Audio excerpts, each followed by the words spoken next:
क्या आप घर बैठे कुछ खरीदना चाहते हैं? क्या आप खोज रहे हैं विश्वसनीय ई स्टोर? तो देर किस बात की, अभी लॉग इन करें skbmarket.in। skbmarket.in देश का सबसे तेजी से बढ़ता ऑनलाइन शॉपिंग और सर्विस प्लेटफॉर्म है। आपके skbmarket.in से अब तक 3 लाख से ज्यादा संतुष्ट ग्राहक जुड़ चुके हैं। हमारा उद्देश्य न केवल उत्पाद बेचना है, बल्कि आत्मनिर्भर भारत का निर्माण करना है। हम अपनी ई सेवा गतिविधियां यानी ऑनलाइन व्यवसाय को अब अंतर्राष्ट्रीय स्तर पर पहुंचाने जा रहे हैं। skbmarket.in शॉपिंग सुकून के साथ।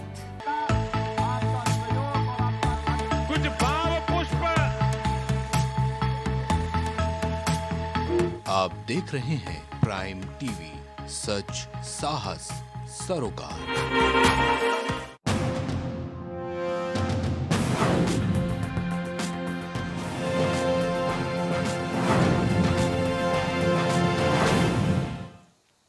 नमस्कार, आप देख रहे हैं प्राइम टीवी और मैं हूं आपके साथ नंदिनी यादव। वक्त हो चुका है बिहार की खबरों का। रुख कर लेते हैं खबर की ओर। बिहार विधानसभा के मानसून सत्र की शुरुआत हो चुकी है। सदन की कार्यवाही शुरू होते विपक्ष का हंगामा शुरू हो गया है। बीजेपी विधायक नीरज बबलू ने सदन के अंदर खूब हंगामा किया, जिसको लेकर मंत्री तेज प्रताप यादव ने बीजेपी विधायक पर कार्यवाही करने की बात कही है। उन्होंने कहा कि सरकार कार्यवाही करे, इन लोगों का मनोबल बढ़ गया है। इसके आगे उन्होंने कहा है कि 2024 और 2025 में इनका पूरी तरह से सफाया हो जाएगा।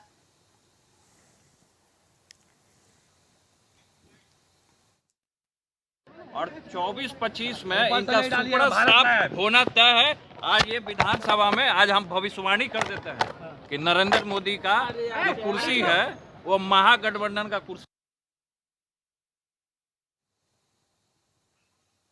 तो बता दें कि बिहार का मानसून सत्र शुरू हो चुका है, जिसमें बीजेपी विधायक पर कार्यवाही करने की बात कही है। तेज प्रताप यादव ने कहा कि उनका मनोबल बढ़ गया है।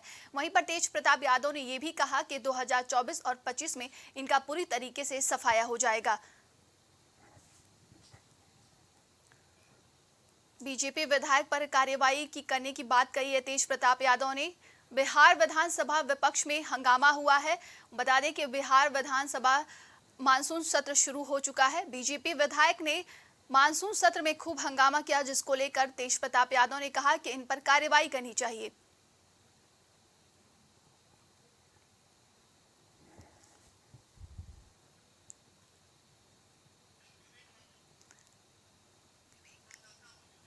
ज्यादा जानकारी के लिए इस खबर पे हमारे साथ संवाददाता विवेक पांडे हमारे साथ जुड़ चुके हैं। विवेक, देखिए तेज प्रताप यादव ने कहा है कि बीजेपी विधायक पर कार्रवाई करनी चाहिए, क्या कुछ और उन्होंने कहा इस मामले को लेकर?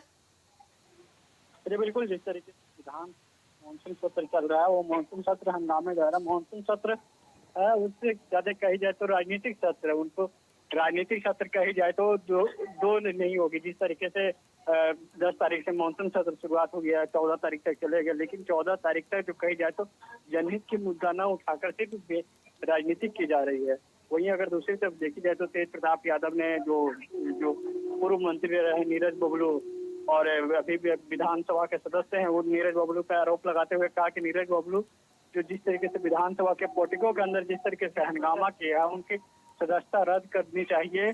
हम लोग सीएम से इसके विषय में बात करेंगे। वहीं अगर दूसरी तरफ देखी जाए तो जिस तरीके से प्रताप यादव ने कहा कि जो 2024 और 2025 का जो होगा सब बीजेपी का पूरी तरीके से सफाया हो जाएगा। जी, तमाम जानकारी के लिए बहुत बहुत धन्यवाद आपका विवेक।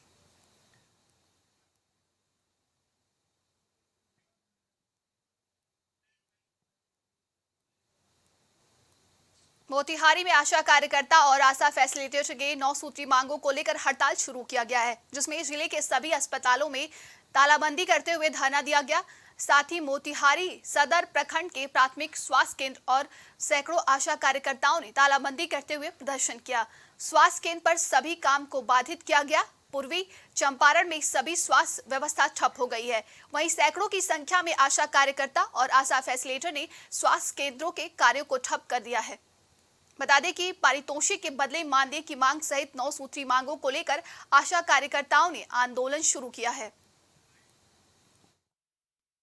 लोगों ने आज शशि यादव अध्यक्ष आशा संघ फैसिलिटेटर संघ जिला स्टेट से, उनके आह्वान पर आज हम लोग सदर प्रखंड मोतिहारी में शीत श्रृंखला कक्ष को बंद करके दवा का उठाव नहीं करने देंगे। जब तक सरकार हम लोगों की मांगों को पूरा नहीं करेगी, हम लोग अनिश्चित हड़ताल पर रहेंगे। हम लोगों को पारितोषिक नहीं, हम लोगों को मानदेय चाहिए। रोहतास में 2 महीने पहले पाली पुल रेलवे ब्रिज के 2 पिलरों में दरार आ गई थी, जिसको लेकर रेल अधिकारियों ने उसे पूरी तरीके से बंद कर दिया था। अब ये पुल डेहरी पुलिस मुख्यालय को कई पंचायतों और गांव को जोड़ता था। इस पुल को टूटे 2 महीने हो गए, लेकिन अभी तक ये चालू नहीं किया गया है। वहीं प्रदर्शन कर रहे प्रदर्शनकारियों ने बताया कि इस पुल को पूरी तरीके से बंद कर दिया गया है, जिससे स्कूली बच्चों को आने जाने में परेशानी हो रही है। प्रदर्शनकारियों ने अधिकारियों से जाने का रास्ता मांगा है। ये डालिया नगर क्षेत्र में जो रेलवे का आरओबी ब्रिज ब्लॉक हो गया है, स्टॉप कर दिया गया है, तो और उसका मेंटेनेंस ओवरहॉल अभी पेंडिंग है। तो सेंट्रल गवर्नमेंट में रेलवे के भी अधिकारियों को इसकी सूचना दी गई है। जिला प्रशासन में अनुमंडल स्तर से हमारे और एसडीओ साहब की तरफ से भी एक मीटिंग का आयोजन किया जाएगा। और मैं बस ये यहाँ के नागरिकों से और आम जनवासियों से ये आग्रह करता हूँ कि इस प्रदर्शन को शांतिपूर्वक रखा जाए, अन्य नागरिकों को इससे कोई समस्या उत्पन्न नहीं हो, यातायात या किसी तरीके की विधि व्यवस्था की समस्या उत्पन्न नहीं हो। बस इसी चीज़ का मैं आग्रह करता हूँ और उम्मीद रखता हूँ कि शांतिपूर्ण तरीके से इसको किया जाएगा। जाकर आप लोग आए रेलवे पुल बंद होने के कारण? रेलवे पुल आज 2 महीना से बंद पड़ा हुआ है। यहाँ पर एक साइकिल भी नहीं पार कर रहा है। ये पूरे ब्लॉक के आदमी, डेहरी ब्लॉक के लगभग 30 गाँव प्रभावित है इस पुल से, और प्रशासन और रेलवे कान पर जू नहीं रेंग रहा है। उन्हीं को कुंभकर्णी नींद से जगाने के लिए आम जनता आज आंदोलन के रास्ते पर आई हुई है, और हम लोग इस पर शांतिपूर्ण ढंग से आंदोलन करेंगे कि जितना जल्द हो पुल चालू हो। पुल चालू हो माने देखिए पुल डैमेज है तो यानी बड़ी गाड़ी नहीं चलेगी, छोटी गाड़ी को तो क्या चालू करें? हाँ, ये छोटी गाड़ियों को तो कम से कम चालू कर दें। आम पब्लिक को, लेडीज को, बच्चों को साइकिल, मोटरसाइकिल वो तो चालू हो जाए। पटना में शिक्षक अभ्यर्थियों के बाद अब किसान सलाहकार सड़क पर उतर चुके हैं। जनसेवक का दर्जा देने की मांग को लेकर वो विधानसभा घेराव के लिए निकले हैं। हालांकि पटना पुलिस ने किसान सलाहकारों को आर ब्लॉक के पास से ही रोक लिया है। वहीं भारी संख्या में पुलिस फोर्स की तैनाती कर दी गई है। जब किसान सलाहकारों ने बात नहीं मानी तो पुलिस ने बल का प्रयोग किया, फिर पुलिस ने लाठीचार्ज भी किया। वहीं हाथ में तिरंगा लिए किसान सलाहकार बिहार सरकार के खिलाफ नारेबाजी करने लगे।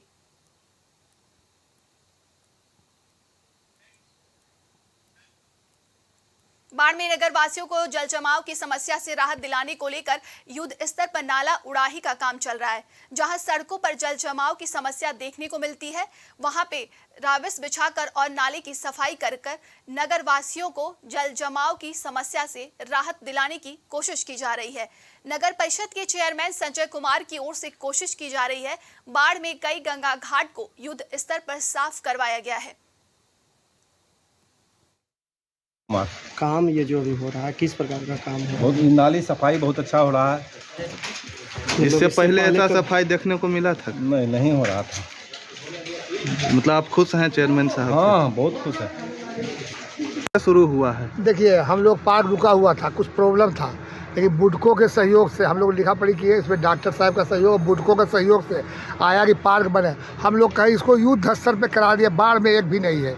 हमारे महिलाएं बच्चे शाम को बेचारे घूमने के लिए सुबह शाम कहीं नहीं था। ये पार्क बन जाएगा, फूलपत्ती लग जाएगा, सभी को एकदम यहाँ पर जैसे एकदम पूरा घनिष्ठ आबादी है, बगल में स्कूल है, बगल में उमानाथ है, इसलिए ऐसा चीज़ दे रहे हैं, ऐसा कर रहे हैं कि रोज कितनों आदमी आए थे यहाँ, बैठे, घूमे, टहले। मेरा दिल में भावना था कि पार्क को सुंदर होना चाहिए, बाढ़ का कोई जगह नहीं था इसको, इसलिए युद्ध स्तर पे हम लोग 1 महीना के अंदर इसको चालू करवाने की कोशिश कर रहे हैं।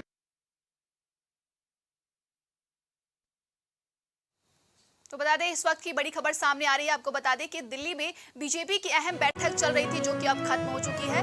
तो बीजेपी की अहम बैठक चल रही थी जो कि खत्म हो चुकी है। खबर दिल्ली से है।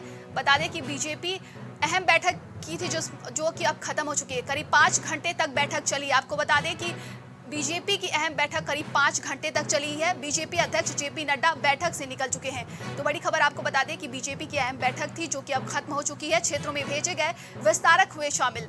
इस बैठक में क्षेत्रों में भेजे गए विस्तारक शामिल हुए थे। 5 घंटे ये बैठक चली है। हारी हुई सीटों पर मंथन किया गया है।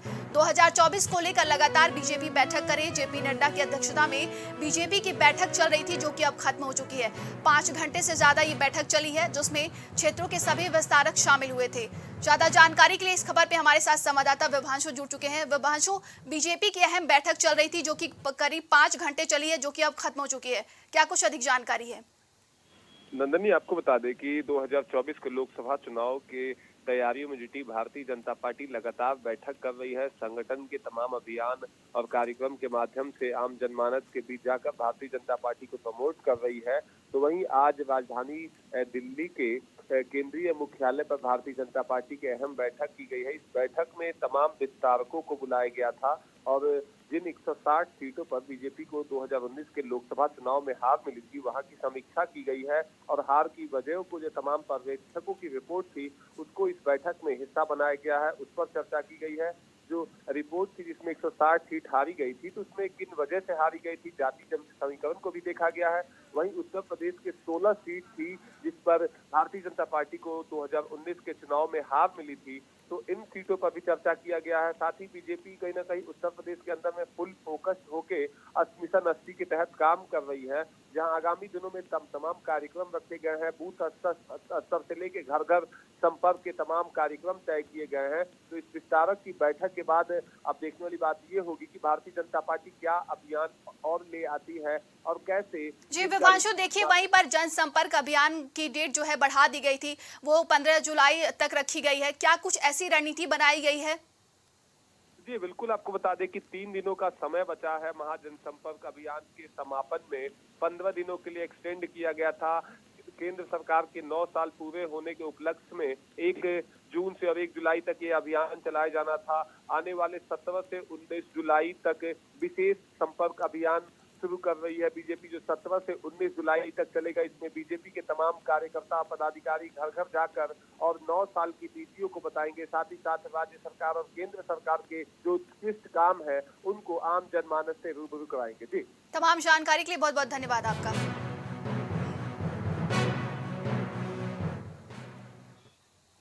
रुकते ही छोटे से ब्रेक के लिए बने रहिए हमारे साथ, देखते रहिए प्राइम टीवी।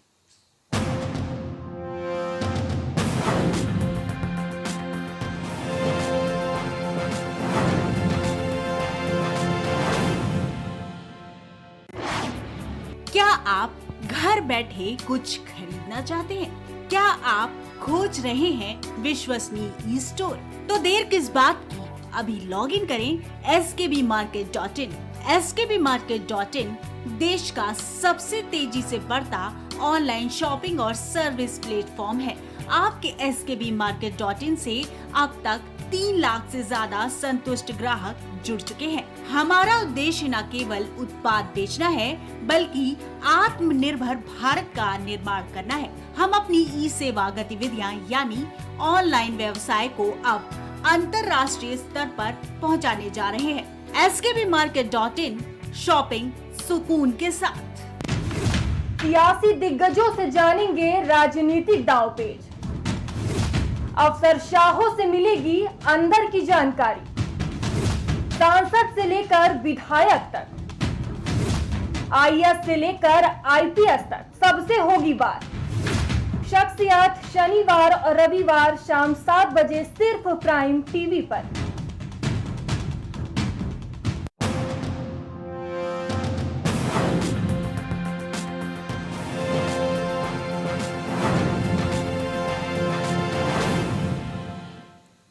ब्रेक के बाद आप सभी का स्वागत है। बढ़ते हैं खबर की ओर। खबर नवादा से है, जहां पर पिता सुनील चौधरी ने अपनी बेटी की शादी 8 महीने पहले वीरेश चौधरी के साथ की थी। ये शादी लगभग 5 महीने पहले लगभग लाख सोने और चैन और अंगूठी देकर धूमधाम से की गई थी, लेकिन कुछ दिनों बाद पति ने पत्नी के साथ खूब मारपीट की और उसे प्रताड़ित किया, जिसके बाद लड़की के पिता उसे घर वापस ले गए। इस दौरान लड़की की तबीयत अचानक बिगड़ने के बाद उसे इलाज के लिए अस्पताल में भर्ती कराया गया है, जहां पर डॉक्टरों ने बताया कि उसकी जान चली गई है। वहीं मृतक के परिजनों ने डीएसपी को सूचना दी है।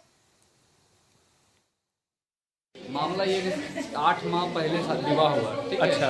8 माह विवाह होने के बाद कुछ दिन बाद वहाँ पे जाने के बाद खटपट शुरू हो गया, लड़ाई झगड़ा। और पैसे का डिमांड करने लगा और पैसा का डिमांड करने लगा, जिसके कारण से अक्सर झगड़ा होने की सूचना मिलते रहता था फ़ोन पे।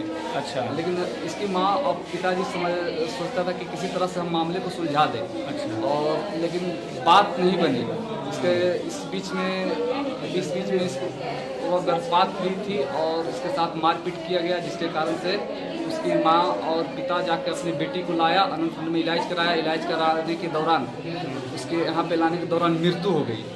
अरे जब कौन हुई आपकी मृतक? बेटी है। कौन सी बेटी है, बड़ी छोटी? बड़ी है। कितना दिन पहले शादी हुआ था? ये है लगा 8 महीना होने में। अच्छा, 7-8 महीना हुआ है। कैसे मौत हुआ है इसका? पहले ससुराल में मारपीट होता था। अच्छा। तो लड़का मारता था दहेज के लिए। अच्छा। तो वह दिखाने सुनाने यहाँ ले गया, आए हैं तो मौत हो गया नवादवे में। अच्छा। अच्छा, एक बात बताइए कि तो बात है। कौन कौन मारपीट करता था ससुराल में? इसको पेकत जो खच्चर दम था, पति गोतनी भी खच्चर था उतने। अच्छा। हाँ, भैंसुर भी ससुर भी बोलता था। अच्छा, सब लोग इन लोग मारपीट करता था। हाँ। खबर नवादा से है, जहां पर नवविवाहिता को दहेज की बलि चढ़ा दी गई। मृतक के परिजनों ने डीएसपी को सूचना दे दी है।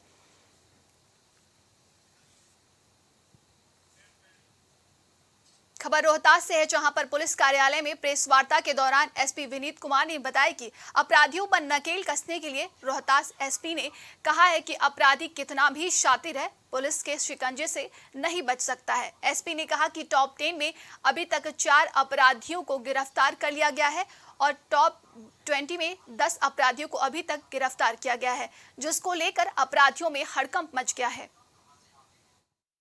आप लोग जानते हैं कि हम लोग बिहार पुलिस मुख्यालय के निर्देश के अनुसार एसटीएफ के समन्वय में ज़िले में टॉप 10, टॉप 20 अपराधियों के खिलाफ अभियान विशेष चलाया जा रहा है। हम लोगों ने विशेष टीम गठित की हुई है। इसी कड़ी में अब तक हम लोगों को जो सफलता मिली है कि टॉप 10 में से कुल 4 अपराधी गिरफ्तार हो चुके हैं ज़िले के, और टॉप 20 में से 10 अपराधी जो हैं वो गिरफ्तार हो चुके हैं। आज हम लोग जो यहाँ पर हैं, ज़िले के टॉप 10 में शामिल एक अपराधी की गिरफ्तारी हुई है। ये कांड आपको दर्ज किया गया था नासिरगंज के थाना अंतर्गत दिनांक 7 सितंबर 2021 को। इस संबंध में पेट्रोल पंप के पास अपराधियों को अवैध हथियार के साथ पकड़ा गया था। नवादा में पुलिस ने कुएं से झूलता हुआ एक युवक का शव बरामद किया है। रजौली निवासी अफजल अंसारी के बेटे का शव एक कुएं से बरामद किया गया। अफजल अंसारी ने बताया कि हमारे बेटे का शव हमारे घर के पास से एक कुआं से रस्सी से झूलता हुआ ग्रामीणों ने देखा है, जिसकी सूचना रजौली थाने को दिया गया। थाने के एसआई अविनाश कुमार और एसआई वीरेंद्र पासवान मौके पर पहुंचे, जहां से शव को बरामद करके अपने कब्जे में लेकर पोस्टमार्टम के लिए भेज दिया गया है। अच्छा, घटना कैसे हुआ? घटना फांसी लगा दिया गया, कोई मार दिया, इसको मार के लटका दिया। कहाँ लटका दिया था? यही बगल में कुआं है इसी। तो इसकी जानकारी आपको कैसे मिला? पब्लिक लोग हमको जानकारी दिया सर। अच्छा, तो हम लोग आकर देखे हैं। इसकी सूचना पुलिस को दिए? हाँ, सूचना को दिए पुलिस को। पुलिस आई? जी। अच्छा, लाश को कहाँ ले गया पुलिस? पोस्टमार्टम में। ठीक। किसी पर आप लोग का शक भी है? शक तो नहीं है सर किसी पर, हम कैसे, लेकिन मेरा लगा कि मार दिया गया। नवादा में पुलिस की कैदी की वजह से एक गाड़ी से एक ठेला चालक की मौत हो गई है। मौत के बाद आक्रोशित लोगों ने पुलिस के खिलाफ जमकर नारेबाजी करते हुए सड़क को जाम कर दिया है। मृतक की पहचान मोहम्मद अख्तर के रूप में की गई है। वहीं स्थानीय लोगों ने कहा है कि युवक का ठेला घसीटते हुए गाड़ी फरार हो गया था, जिसके बाद गाड़ी को रोका गया और फिर युवक को गाड़ी के नीचे से बाहर निकाला गया। बता दें कि युवक को अस्पताल में भर्ती कराया गया था, जहां युवक के इलाज के बाद उसकी अचानक मौत हो गई। तोता मैना यहाँ पे लगाता है साइड में। ये रात में इसका काम खत्म हुआ 5-6 बजे। घर जा रहा था साइड से। गाड़ी करीब नहीं भी तो ठेला इसका था 5 फीट उधर और 5 फीट इधर ही खड़ा था। कैदी गाड़ी आया, पहले ठेला में टक्कर मारा और उसके बाद ठेला लेके चपा। तो उसको रोकना चाहिए पर वो रोका नहीं, घसीटले ले रोड से निकल गया प्रशासन। और उसके बाद हम लोग सोचे हल्का फल्का चोट है, इसको घर पे लेकर गए। घर पर आया तुरंत 10 पुलिस प्रशासन, बोला घर क्यों लाए हो, इसको इलाज कराओ। हमने ठीक है सर, ये बोला हम नहीं जाएंगे वहाँ, हमारा हो गया। मगर इसने बोला फिर ले गया प्रशासन, सुबह में डेट हो गया। 20 मिनट पहले वो इंतकाल हुआ, 20 मिनट डॉक्टर झूठ मूठ कैसे दबा रहा। मैं उसको देखा, हम बोले काहे ले झूठ मूठ का एक्टिंग कर रहे हो यार, ये तो इंतकाल हो गया। हमारे बड़ा भाई हुए हैं, इनका संभावना पर ठेला लगता है। अच्छा, ठेला लगाता है। और कल हमारा भाई दुकान बंद करके किनारे से जा रहा था, पुलिस गाड़ी कैदी वाला कोर्ट से जा रहा था, वो रेंगते हुए निकल गया। जब हमारा भाई ठेला पर गिर गया था तो गाड़ी फंस चुका था, तो गाड़ी को रोकना चाहिए, लेकिन वो रेंगते हुए निकल गया। तो मैं अपने भाई को कहीं प्राइवेट में दिखाने के लिए लेके जाना चाह रहे थे, घर पर ले गए तो 20 से आ गया टाउन थाना से कि चलो निकालो हॉस्पिटल में इलाज होगा। और वही हॉस्पिटल ले गया, हमारा भाई का मौत हो गया। आज के लिए बिहार की खबरों में बस इतना ही। देश दुनिया की तमाम खबरों के लिए देखते रहिए प्राइम टीवी।